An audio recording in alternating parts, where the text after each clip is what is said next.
after over a year. I did not have a laptop, now I do. So now great things are going to happen.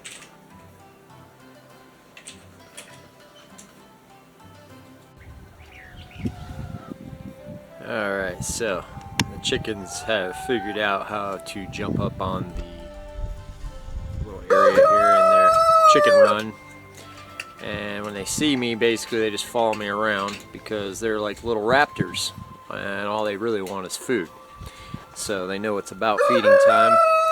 One thing you'll notice with any type of animal is that they have a very good sense of schedule.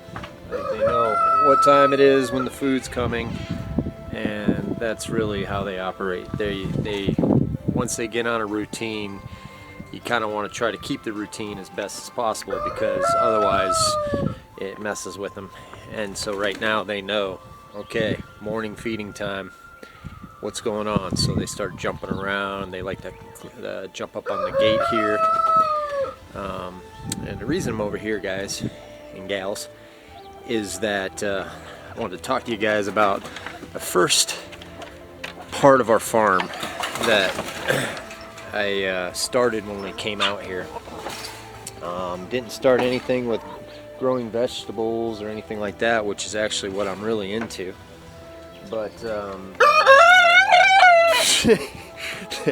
so that sound there was actually that's Big Bird there. He's a Buff Orpington, and then this little Silky right here. I don't even have a name for him, but he's just a dick. He pecks anything. He doesn't really try to peck me, but he goes after everything. We have a little rabbit that lives in here with him. He'll go after the rabbit, and then that sound was him getting pecked. He's such a wimp, but he's pretty damn big rooster.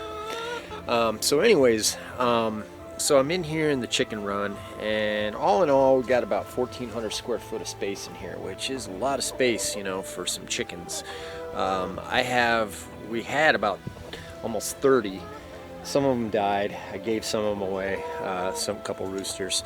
But anyways, initially the way I had it set up out here was we would come out here. I would come out once a week. We're living back in Marana, and you're just gonna have to keep listening to that. But we're living back in Marana, and I basically would come out here once a week. Now I had these chickens in my backyard in Marana, and they were basically illegal, you know, for the HOA that I lived in. So I had all these chickens back there, and it got to the point where, you know, I was like, okay, we knew we were getting land and everything, but it was like, okay, I got to get these things out of here because they're starting to create problems, you know. I had roosters crowing, and so anyways, so that's what happened. So the first thing I did was I set this area up out here, and it was you know, all pallets. Did everything with pallets. I bought some fencing, but for the most part I used mesquite posts for the outside here, you can see. So basically it's a big pallet square, and then what I did was I ran T-posts like every other pallet, and then I cut down a bunch of mesquite posts because we have a bunch of mesquite trees in the area of our property that I haven't even taken you guys over to see. But so I got all these mesquite posts that go all the way around. It's been up for over a year now, and basically they hold the outer fence up. So you see the mesquite posts are about 8 to 9 feet tall, and then I just have this welded wire fencing here that goes all the way around. So you know, it's about 8.5 feet, so the chickens can't fly over. And for the most part, I mean, nothing's got in here yet. I haven't had any issues. We do have coyotes all over the place here, but like I said, I haven't had any issues. We have hawks. I've got hawks flying around all the time here, but I think the roosters, believe it or not, I think the roosters actually keep them at bay because there's nothing up here to stop the hawks from coming in here. I mean, this has been open the whole time I've been here, and you go on Facebook, everybody told me, oh, they're gonna get picked off, and you know, I was all worried about it. But it never happened. So right now I got them. I'm not saying it couldn't happen. And I'm going to have some protection for some of these because what I'm going to be doing in here, I got a little off subject, but So when I first was bringing the chickens out here, I was so worried about the coyotes and stuff, because I was just scared, you know. I was like, because everything you read on the internet, they're like, oh, basically your chickens are going to get picked off, and you know, it's Facebook, and it's you know, people just talk a lot. So I made this chicken coop right here that was like a fortress. I got rolled barbed wire on the outside. I don't know if you guys can see it right there. We got all this rolled barbed wire that goes around, and then I would lock them in here, even though, so this is the coop within the chicken run, and I would lock them in here, be gone for a few days. I'd have enough food in here where they, you know, little feeders where I would feed them and have a bunch of water in there, and then I would come back and redo it, and just kept coming back and forth here. And I did this for about, I don't know, about 8 months. And so as far as I got with this place was just to make this usable. And of course, once it's usable, got all my chickens in here, started moving on to other projects, built the shed, built this earth bag structure. Still, you know, nothing's finished, like I've said many times. So now it's time to go back, now that I have the basic infrastructure up, and actually get this ready for actual production.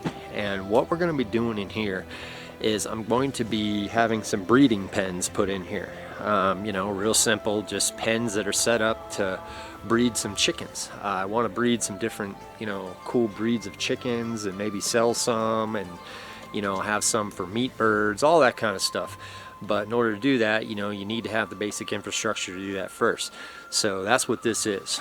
I don't let the chickens run loose out here because, you know, we just got back from Hawaii, and what was really cool was, man, in Hawaii, man, there's just chickens, wild chickens running around everywhere out there. They just really don't have any predators.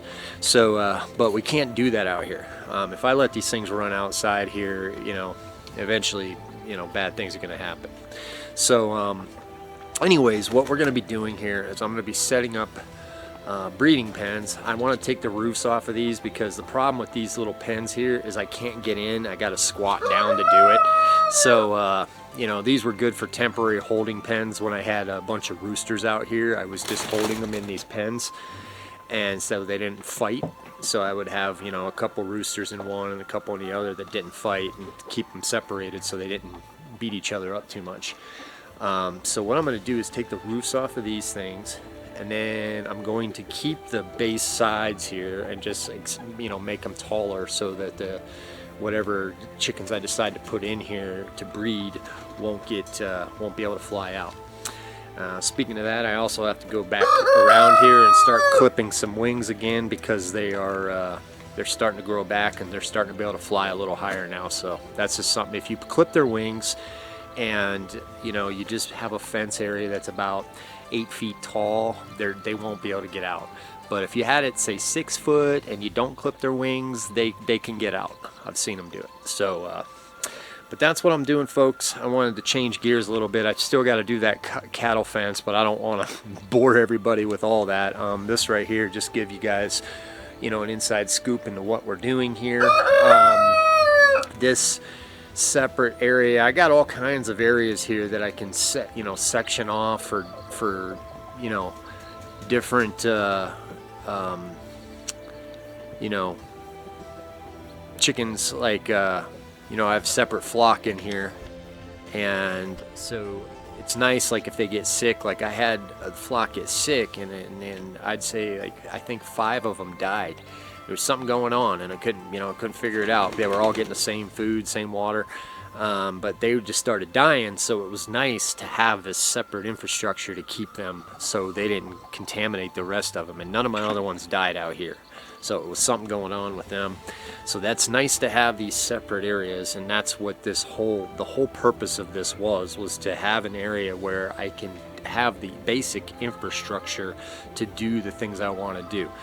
You know, the problem when doing this in a backyard in an HOA was that, you know, I started outgrowing the area, and in order to breed chickens, you know, you can do it, but man, it's going to be tricky to do in an HOA, and eventually you're going to someone's going to rat you out, and I was just like, I knew that was coming sooner or later. So that's what we'll be working on this week. It's Monday, and this is called Maintenance Monday for me, so this means that I actually have named these days. This is Maintenance Monday, and Maintenance Monday basically means I just go around the homestead and just clean up. I clean up, stuff the wind blows around out here. I just go from building to building and start, making a list.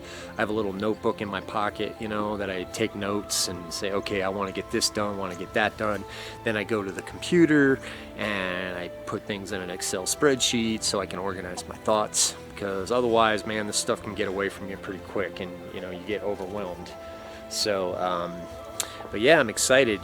Finally I'll have everything will have a purpose out here, and things will make sense, because I'm doing a for-profit farm out here, and part of the farm is I want to breed chickens, and I want to breed different breeds to sell, possibly do meat birds. What I'm going to be doing out here with this farm is I'm going to be doing a lot of different things. I'm going to be doing hydroponic gardening. I'm going to be doing even some aquaculture. I'm going to be, breeding chickens, breeding quail, breeding rabbits.